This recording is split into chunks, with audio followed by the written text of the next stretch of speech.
All right, hey, Mr. Robinson here for some civics and economics. All right, I'm going to go through the slides like I always do and explain basically the last thing that is going to be on the unit of the Constitution that we're covering before the test. The test is going. I'm going to post the test later today. But now listen, I probably should have went over this earlier. This is the actual framework of the Constitution. Okay, so we already looked at the principles of it, reasons why it was made, the different amendments of it, but this is the actual framework, how it's organized. All right, that I'm going to look at right here with you guys today. There will be questions about this on the test. The first part is what's called the preamble. We, the people of the United States, in order to form a more perfect human union, establish justice, ensure domestic tranquility, and then it goes down. It's right there for you to look at. All right. It gives the purposes and goals of the Constitution. It states what the Constitution's about. Okay. Also, something else I want to get into is, hey, look, I'm here. Got the three-piece suit on. Okay. How many other your virtual teachers are wearing three-piece suits? Probably none. All right, but you got me. I'm wearing one, so hey, you're welcome. And the coat's coming off. You know what? When the coat comes off, that means it's a work day. The work day has begun. Just like when they outlawed this constitutional convention, or outlined the Constitutional Convention and they made it happen in Philadelphia, it was a work day. If you remember when my lecture from that, the Constitutional Convention, all right? So it's a work day now. Code is off. So we have the preamble. It's an introduction. Now the Constitution is divided into articles. There are 7 articles. The first 3 being probably the most important. The first one outlines the legislative branch, Congress, and the powers that Congress has. Congress is the branch that makes the law. Legislative branch is Congress, they make laws. All right. That's so different things on here in the slide is what Congress is about. Remember, it's a bicameral Congress, meaning 2 houses. You have a lower house of House of Representatives based off that Virginia plan, and in an upper house of senators based off the New Jersey plan, where they're all equal. And these are some of those certain powers Congress has: taxation, borrow money, regulate commerce, coin money, declare war. That's a big one. The president cannot declare war. Congress does that, although the president does have war powers, but he can't declare war on another country. Thank God for the situation we have today. So Article 2. Article 2 outlines or describes the executive branch, which is what I was just going over. The executive branch is the president of the United States. So some qualifications to be president. You got to be born in the United States. So 35 years old. The president serves for 4 years. These are things that we'll go over more in depth later.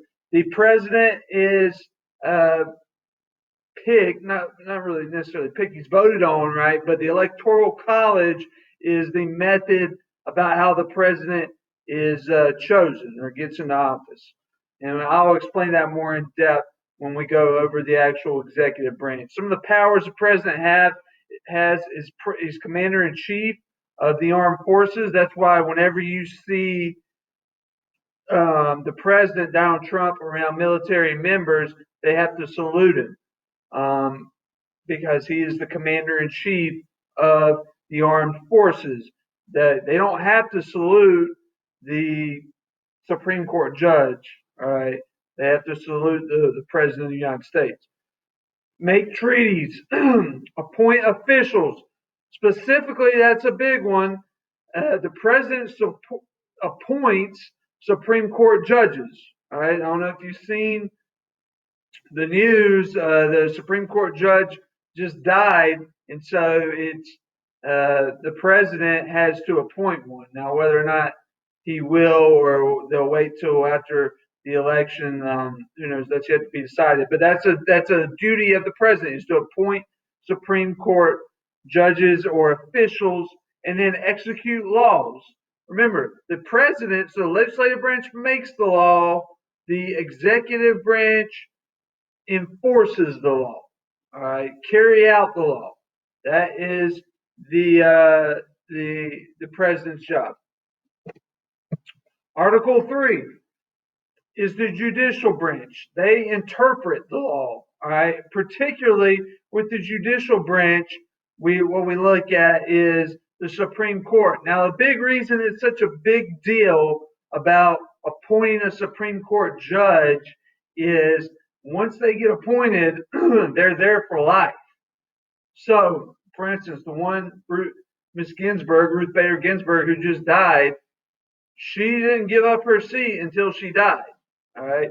So that's how the Supreme Court works. But Article 3 is the judicial branch. So it's not only the Supreme Court, there are other levels under that, such as the federal courts. And we'll study, there's a whole unit on the judicial branch we'll get into. But basically, with the court system, is they interpret the law and they interpret the Constitution to see if the law is constitutional. That's what the third article does. Remember, the first three are the most important ones. Article 4, it gives the relationships of the states to one another and then the federal government. All right, so it's just looking at how the states, the relationship with each other. So one state, for instance, the full faith and credit clause. So if I get married in North Carolina and I go to South Carolina, am I still married? Yes, because the full faith and credit clause. In other words, South Carolina has to honor my marriage. So both my grandparents, sets of grandparents, both of them got married in South Carolina. All right. Well, then they lived in North Carolina. So they went to South Carolina, got married, because I guess maybe it was cheaper there for them to get married. I don't know. And then they came back to North Carolina to live. Well, they were still married. Just because they got married in a different state didn't mean that that license wasn't honored. So that was a big deal in the creation of the Constitution. These types of things, and then extradition process. So, for instance, if someone commits a crime in Tennessee and then they go to Texas, well, you can still be tried for that crime in Tennessee. They just have to be sent back to Tennessee. So that's Article 4. Article 5 basically outlines the process for amendments. Now, this is hard to do. 2/3 of Congress, well, there's different ways on here that amendments can be passed, but to get 2/3 vote on anything is difficult to do. In other words, if I have a class here and I say, basically, this is where I've done this before. I say, what type of donuts do you guys want me to bring tomorrow? Or what type of soda do you want me to bring tomorrow? Having 2/3 of the students agree on one kind is very difficult. Okay, so to get 2/3 of both houses of Congress and then state legislatures as well, that's a different method that can happen to agree upon an amendment. That's difficult to do. For instance, it's only been done 27 times throughout, so 1776, so that is what, 244 years. All right, it's only been done 27 times. Article 6 is the big thing you need to know about Article 6 is what's called the Supremacy Clause, meaning the national government is supreme in all cases.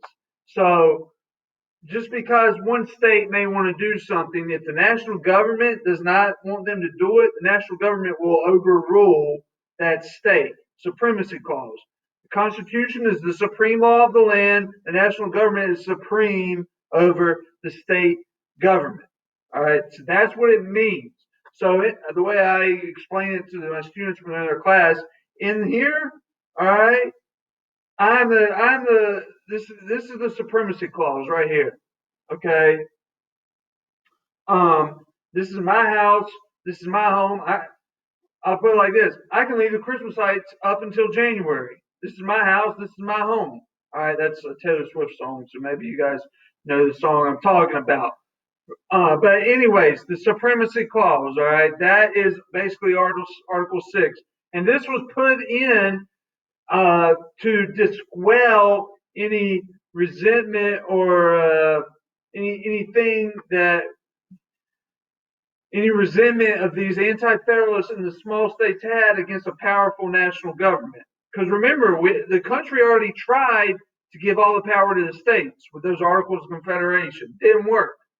So now you got to come up with a strong national government. So they make a whole article on it. Supremacy clause. That's me. You get the big guy, the strong national government supremacy clause. Article 7 is short as well. It describes the process of ratification of the Constitution. 9 out of 13 states have to ratify it. And it just, hey, basically that's all it says is the process of getting it ratified and put into use. So there's the kind of the outline or the framework of the Constitution. Remember the first three, you need to know those articles and what each article sets up. Now, the reason the first three are the longest is, well, one, because they're the most important, but also remember, it was very hot in Philadelphia when they were coming up with this constitutional convention. They didn't have air conditioning. They were locked inside. So some people say that's why the first article was the longest, because they spent more time. Then as they started getting hot, they started saying, well, all right, let's just go ahead and make each one shorter. But that's not going to, you're not going to be tested on that. I'm just trying to give you a little background about the Constitutional Convention and the Constitution, because I know it. All right. So remember, any questions you have, please email me. I put the study guide up as well. One thing you can do, you can take this test 3 times. All right. So trying to help you out. You can take it 3 times, and it's not due until Sunday. So I'm posting it early. Try to help you out. Okay.